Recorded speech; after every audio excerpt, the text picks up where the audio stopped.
Assalamu alaikum, dear students. Yesterday we have done chapter number 16. Topic is chemical industries and the main topic is our metallurgy. We have started metallurgy. So first of all, what is metallurgy? As we have already discussed, metallurgy is a process in which we extract metals from its ores in pure states by the means of chemical and physical. Physical और chemical means के जरिए हम metal को extract करते हैं उसके ओर से, तो that process is known as metallurgy. तो what we have done, we have in this process what we have done, we first of all we have done concentration of the ore. In previous lecture we have done concentration of the ore by different means, in which we have done gravity separation, for flotation process or electromagnetic separation. Now today is our topic is extraction of the metal from concentrated ore. Okay, how we extract metal from our concentrated ore, the first step which we have done already. अब हमने concentrated ore से metal को कैसे extract करना है. तो extraction of metal from concentrated ore also includes different steps. The first step is roasting. The first step is roasting. So what is roasting? Roasting is a process in which what we are doing, we are burning our ore with excess of air. In the presence of air, we are taking our ore that is mainly copper pyrite. Copper pyrite, what's its chemical formula? Cu, copper, iron or sulfur. CuFeS2, that is known as copper pyrite. So what we are doing? We are doing roasting. So what is roasting? Okay, burning of copper pyrite in excess amount of oxygen. And what we are obtaining? We are breaking the copper pyrite into its components, that is cuprous sulfide and ferrous sulfide. Or what happened? Excess amount of volatile components, that is sulfur, it reacts with oxygen and change into sulfur dioxide. Sulfur dioxide evaporates from the mixture and remaining what we have cuprous sulfide and ferrous sulfide. Now what we are taking? We are taking copper pyrite. Copper pyrite is copper, ferrous and sulfur. CuFeS2. What we have done? We have taken 2 molecules of this. We are burning with oxygen. So what happened? Copper pyrite is changed into cuprous sulfide, CuS2. That is cuprous sulfide. Or another portion is ferrous sulfide and cuprous sulfide. Or excess amount of volatile components, that is sulfur, reacts with oxygen and it change into sulfur dioxide. So in roasting, what we have done? Roasting is a process. It is the process of heating the concentrated ore at high temperature in excess of air. ठीक है, excess of air में आपने copper pyrite को burn किया, उसको heat दी, इसको आपने जलाया और आपने इसको चेंज कर दिया क्यूप्रस सल्फाइड में और फेरस सल्फाइड में, और वोलेटाइल कंपोनेंट जितने भी थे वो सब के सब इवेपोरेट हो गए. अब आपने कहा जनाब तो नेक्स्ट हमारे पास क्या है? Next is another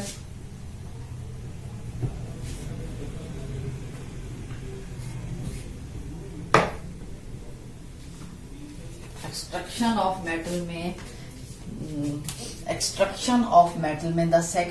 the first point, that is we have done roasting. The second point is smelting.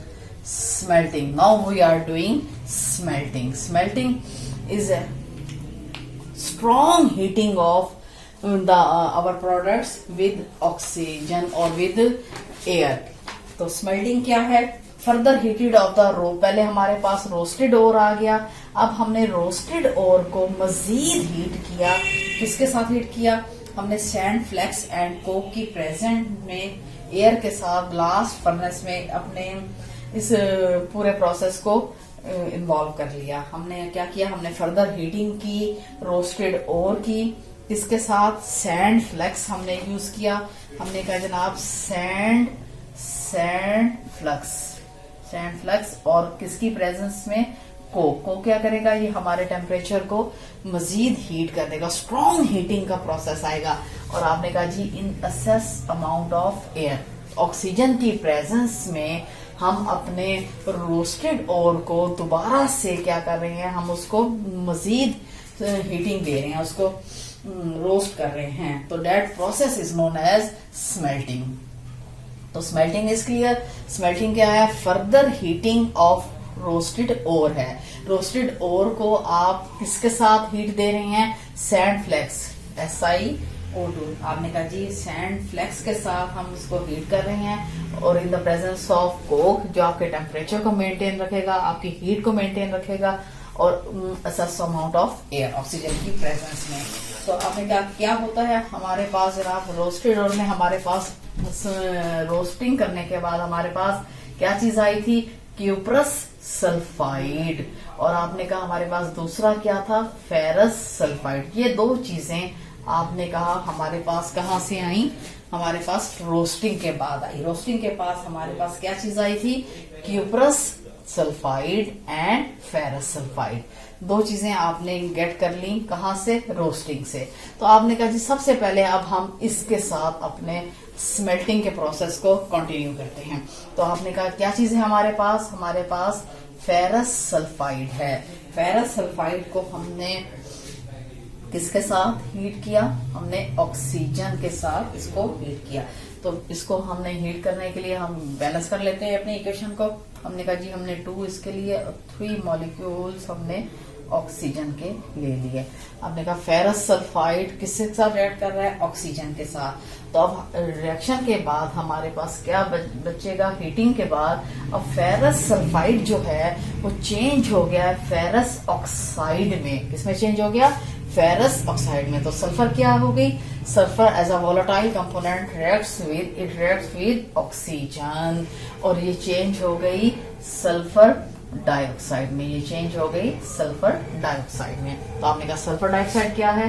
ये गैस है, वोलेटाइल कंपोनेंट है, ये आपका इवेपोरेट हो गया। तो पीछे आपके पास क्या बच गया? आपके पास फेरस ऑक्साइड बच गया। फेरस ऑक्साइड जो है वो क्या करेगा? फेरस ऑक्साइड जो है वो आपका रिएक्ट करेगा जो हमने सिलिकॉन डाइऑक्साइड, जो आपने कहा था जी हमने ये सैंड फ्लक्स, ये आपने कहा जी सैंड फ्लक्स के साथ हमने स्मेल्टिंग का प्रोसेस कर रहे हैं। तो आपने कहा हमारे पास क्या आ जाते हैं? हमारे पास फेरस सिलिकेट्स, हमारे पास क्या आ गया जी? फेरस के सिलिकेट्स आ गए।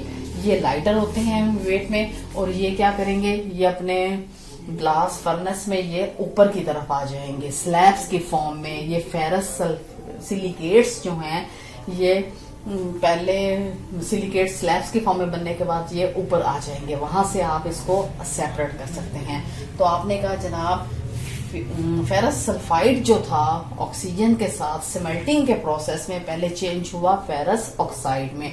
और आपने कहा जी सल्फर डाइऑक्साइड जिसके साथ सल्फर थी वो ऑक्साइड की फॉर्म में निकल गई। फिर आपने कहा जी फेरस ऑक्साइड जो है वो किसके साथ रिएक्ट कर रहा है? आपने कहा जी सैंड फ्लक्स के साथ। सैंड फ्लक्स क्या है? Silicon dioxide. आपने कहा जी चेंज हो जाता है फेरस सिलिकेट्स में। फेरस सिलिकेट क्या है? जिस स्लैब्स हैं आयरन को एब्सॉर्ब कर लेते हैं, लाइटर हो जाते हैं, मैस में ऊपर आ जाते हैं फर्नेस में, तो आप इनको वहां से सेपरेट कर लेते हैं।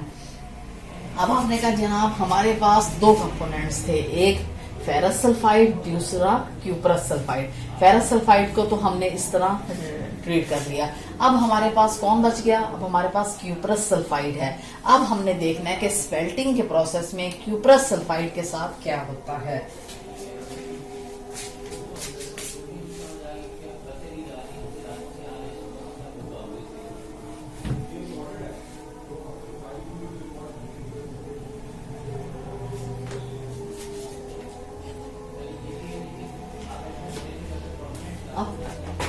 Now what we are doing? We are doing the second portion of smelting. First of all, we have done ferrous sulfide roasted with mazid more heated with oxygen. Now we have cuprous sulfide. Cuprous sulfide is heated with oxygen. Now sulfur is a volatile component and it reacts with oxygen and change into sulfur dioxide, and cuprous change into cuprous oxide. Cu2O. तो आपने कहा जनाब, और हमारे पास sulphur to sulfur dioxide, it is a volatile component, it evaporates from our mixture.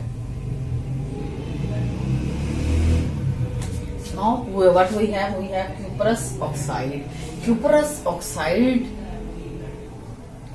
oxide reacts with ferrous sulfide. कुछ portion जो है वो स्मेल्टिंग में जब हम फेरस सल्फाइड को सिलिकेट्स के साथ रिएक्ट करवाते हैं तो कुछ पोर्शन जो हमारे पास फेरस सल्फाइड का बच जाता है वो क्यूप्रस ऑक्साइड के साथ रिएक्ट करके दोबारा से हमारे पास क्या बना देता है, हमारे पास फिर वही हमारे पास क्यूप्रस सल्फाइड बन जाएगा और फेरिक ऑक्साइड बन जाएगा। फेरस ऑक्साइड बन गया और क्यूप्रस सल्फाइड बन गया। क्यूप्रस सल्फाइड हमारे पास अगेन उसकी फॉर्मेशन होगा आगे। इस क्यूप्रस सल्फाइड को फिर हम उसी तरह दोबारा क्या करेंगे, मजीद ऑक्सीजन के साथ रोस्ट करेंगे और फिर ये क्यूप्रस ऑक्साइड में चेंज हो जाएगा और जितना भी आयरन है वो फेरस ऑक्साइड के फॉर्म में हमारे पास निकल जाएगा। अब फेरस ऑक्साइड को आपने जैसे पहले देखा कि हमने सिलिकॉन डाइऑक्साइड के साथ सैंड फ्लक्स के साथ रेड करवाया और इसको हम स्लैब की फॉर्म में ऊपर ले आए फर्नेस में। तो आपने कहा जनाब स्मेल्टिंग में जो हमारे पास रोस्टेड ओर था उसको हमने आयरन फ्री कर लिया, जितना भी हमारे पास उसमें से आयरन था वो निकल आया और हमारे पास क्या बच गया, हमारे पास कॉपर बच गया।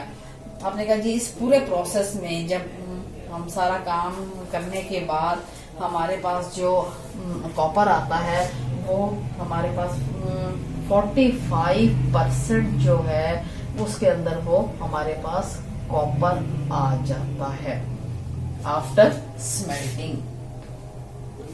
और आफ्टर स्मेल्टिंग हमारे पास क्या है, हमारे पास एक मिक्सचर बच जाता है that is also known as cuprous Cu2S cuprous sulphide and ferrous sulphide. इस मोल्टन मिक्सचर को हम कहते हैं मेट। क्या कहते हैं? Matte, MATTE। ये हमारे पास मोल्टन मिक्सचर जो है वो अपने फर्नेस की लोअर स्टेट में, लोअर नीचे वाली जगह पे आ जाता है। वहां पे हमारे पास एक आउटलेट होता है, उसके जरिए हम ये मटेरियल जो है सेपरेट कर लेते हैं। ये हमारा क्या है, ये हमारा समझ लें this is our remaining material after the process of smelting, that is known as mate, or mate consists of cuprous sulfide and ferrous sulfide. Cuprous sulfide and ferrous sulfide are further treated in a process that is known as Bessemerization. So now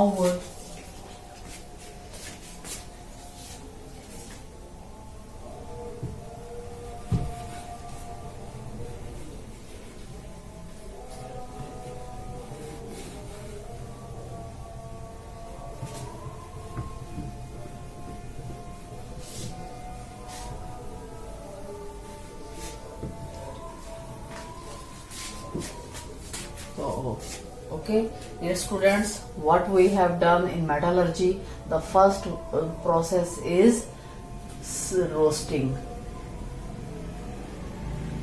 Okay, the second one is smelting. The third one is Bessemerization. So next our topic is mesmerization.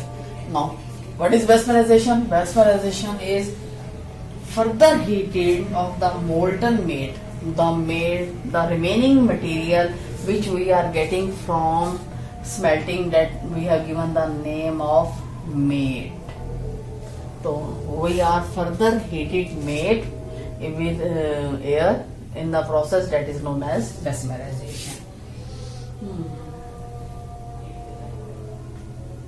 So what happened in mesmerization? What we have the first, that is we have ferrous sulfide. Ferrous sulfide is again वही reactions जो हैं जो हमने smelting में किए थे, वही reaction, क्योंकि हमारे पास मेट बच गया, वही रिएक्शंस रिपीट होंगे। कि आपने कहा जनाब फेरस सल्फाइड को हम मजीद रोस्ट कर रहे हैं एयर के साथ, तो हमारे पास ऑब्वियसली आपको पता है सल्फर वोलेटाइल कंपोनेंट है, तो हमारे पास क्या बच जाएगा, हमारे पास फेरस ऑक्साइड आ गया। क्या चीज आ गई? फेरस ऑक्साइड आ गई। आपने कहा जी ये हमारे पास लिक्विड फॉर्म में है। और आपने कहा सल्फर डाइऑक्साइड जो है, सल्फर डाइऑक्साइड आपने कहा जनाब ये इवेपोरेट हो गई। अब आपने कहा जो फेरस ऑक्साइड है ये फिर क्या करेगा, ये हम इसको उसी तरह सिलिकॉन डाइऑक्साइड सैंड फ्लक्स के साथ ऐड करवाएंगे और हमारे पास फेरस सिलिकेट बन जाएंगे। फेरस सिलिकेट जो आपने कहा था स्लैब की फॉर्म में है और जो वो लाइटर होते हैं मैस में और ये ऊपर की तरफ आ जाते हैं। तो आपने कहा जी अब जो भी आयरन की अमाउंट रह गई थी अब उसको अपने सॉरी आपने इसको सेपरेट कर लिया अपने ओर से। अब आपके पास जो ओर में चीज बच गई वो आयरन फ्री हो गई। पहले रोस्टिंग में, फिर स्मेल्टिंग में और लास्ट में मेस्मराइजेशन में आपने इसको बिल्कुल खत्म कर दिया।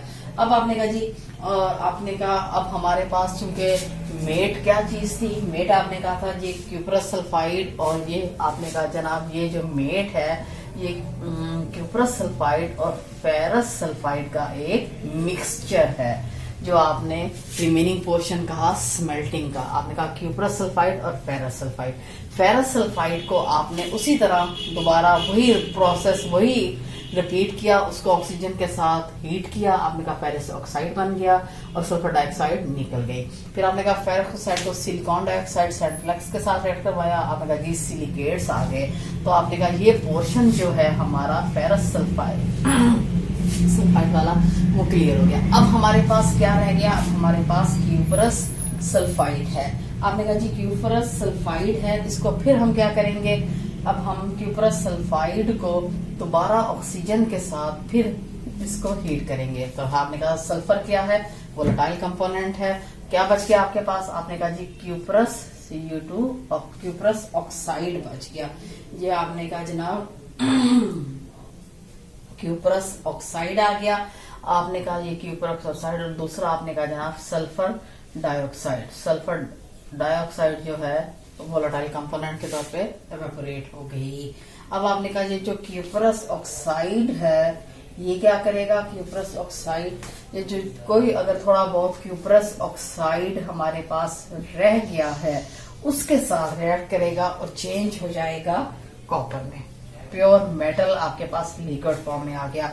और सल्फर जो है वो आपका फिर किसके साथ रिएक्ट कर रहा है, सल्फर आपका किसके साथ रिएक्ट कर रहा है, ऑक्सीजन के साथ। तो आपने कहा जनाब हमारे पास जो रिमेनिंग वोलेटाइल कंपोनेंट्स थे वो सल्फर डाइऑक्साइड की फॉर्म में एवेपोरेट हो गए, निकल गए। मेस्मराइजेशन में आपका जो मेट है जो कंसिस्ट करता है क्यूप्रस सल्फाइड और फेरस सल्फाइड पे, आपने उसको फर्दर हीट किया अपने ऑक्सीजन के साथ और आपने इनको अपने आयरन और सल्फर से फ्री कर लिया। तो आपके पास रिमेनिंग पोर्शन क्या रह गया, that is known as copper. तो आपने कहा जो इस मेस्मराइजेशन प्रोसेस के बाद आपके पास जो कॉपर आती है that is 98, it is 98% pure copper. लेकिन आपने कहा क्योंकि सल्फर डाइऑक्साइड एक गैस है वो मोल्टन स्टेट में है, तो आपने देखा कि जब गैस निकलेगी तो इसके ऊपर ऐसे कुछ स्पॉट्स ऐसे छोड़ जाती है। जब हम इस अपने लिक्विड मेटल को स्प्रेड करके ठंडा कर लेंगे तो इसमें से बबल्स निकले हुए हमें नजर आते हैं। तो इस वक्त हम इस कॉपर को कहते हैं ब्लिस्टर कॉपर। इसको हम क्या कहते हैं? ब्लिस्टर कॉपर के इसमें आपको छोटे छोटे बबल्स की प्लेसेस या स्पेस नजर आती हैं। That is blister copper is 98% pure in form. तो दैट इज मेटलर्जी में आपने कहा जनाब, first process is concentration of the ore, the second one extraction of the metal.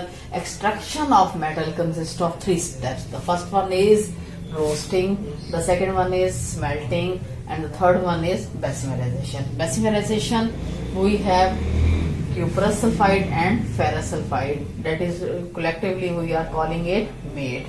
So further MADE is react with oxygen and we are at the end we are getting blister copper. Okay, so last